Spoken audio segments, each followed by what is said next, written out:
Hi, boys and girls. I'm your guest reader tonight, Mr. Cohen. Mrs. Cohen's just taking a break for one night. I'm right here. And we have a book that's called Don't Eat That.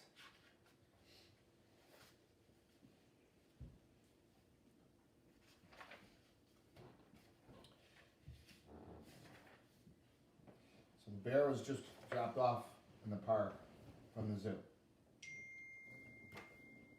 scratching himself. Meanwhile, the Eastern American crested warbler, yes, another step closer to my bird watching merit badge. So she's out doing some bird watching to get a merit badge. It's like just an award. That little one is a real chirp off the old block. Get it? Chirp. See little birds up there? Chirp, chirp. What is that noise?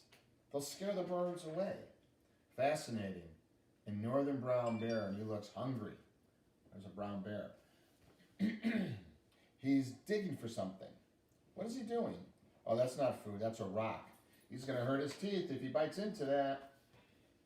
See the little bear biting into something? The big bear, I should say. Don't eat that. Don't eat it.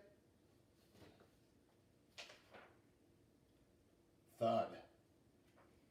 Rocks are not food. What were you thinking? So he didn't eat it. She yelled at him and he didn't put it in his mouth.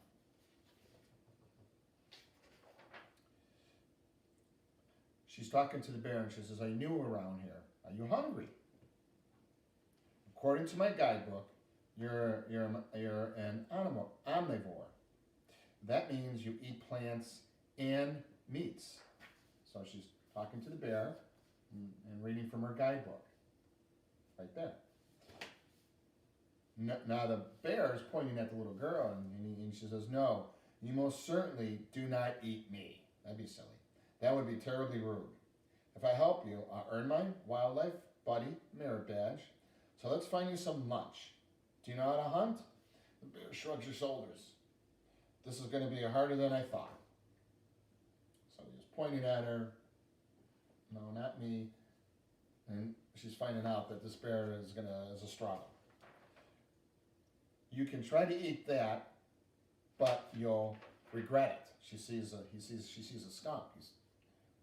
What do you mean you can't swim? A bear that can't swim? Now he's looking at, I don't know, there's a rabbit, and a rabbit's kicking him in the face. And now he's all dizzy from the rabbit kicking him in the face as he's trying to get something. And she's saying, maybe we should try something else, a little less alive. So he's having trouble catching some live animals. But not dirt, or clouds, or pine cones. No, this is hopeless. I'm never going to get a merit badge. So the bear just can't figure it out on his own.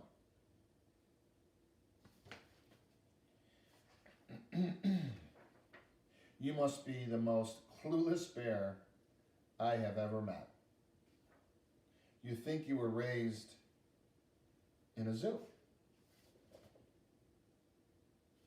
And he was, because in the beginning, that truck dropped him off in the park. We call that a transport. It transports people and animals. Hey, the bear is grabbing her guidebook. And she's saying, no, I need that. I need that for my merit badges. And now the bear is trying to eat it. And he chopped it all up. And now it's all in pieces. Her guidebook. And she's really upset now. That's it. Time to make like a tree and leave and get out. Never mind. You are on your own. So now the bear is ignoring her and she's saying, bye-bye, bear. Who needs that smelly old bear anyway? There are plenty of animals in the forest who need my help. And now the bear's, after he's eaten some of the things he shouldn't eaten, his stomach is starting to grumble, you know? You know how when you guys get a little tummy ache and your tummy kind of grumbles? Well, that's what's happening to him. Pardon me, sir. My name is Gertie. Do you require any assistance? Who?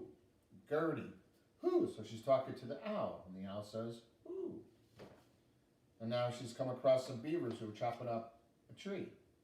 Actually, chewing at a tree. And now there's a porcupine, and the porcupine, she said, you could have just said no thank you, because the porcupine, she got stuck by some needles from the porcupine. So she's having a problem too. In the meantime, the bear is having a problem with his tummy.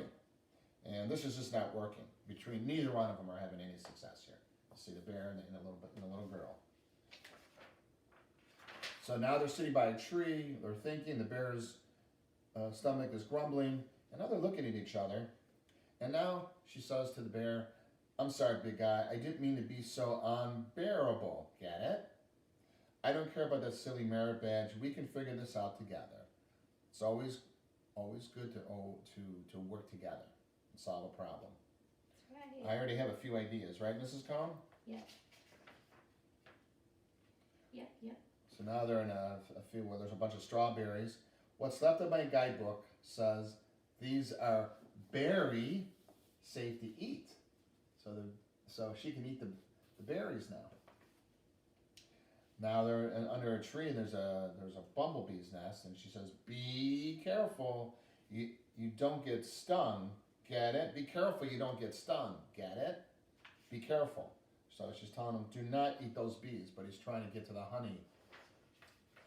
And now, let me show you that. So you see he's trying to get to the honey and the bees. Fantastic. No swimming required. He caught some fish on his own. So now the bear's learning.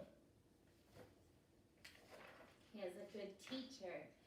That is one full tummy. You did it. I'm proud of you, the little girl says to the bear. And now the bear has given her a flower. So now they're friends. It's my favorite merit badge yet. Would you like to meet the rest of my troop? They're back at the campsite. You can't eat them either, but we can make s'mores. See, now they're all friendly, and he's going to go back to the campsite. He says, have you ever tried a smoothie? It's like all the things you just ate smushed together, except for maybe the fish. My favorite is strawberry banana. It's berry appealing. Get it? Berry appealing as they walk into the sunset. So boys and girls, I hope you like the book, Don't Eat That. And I hope that you have a nice evening. Good night. Mrs. Cohen will be back tomorrow. Good night, boys and girls. Sweet dreams.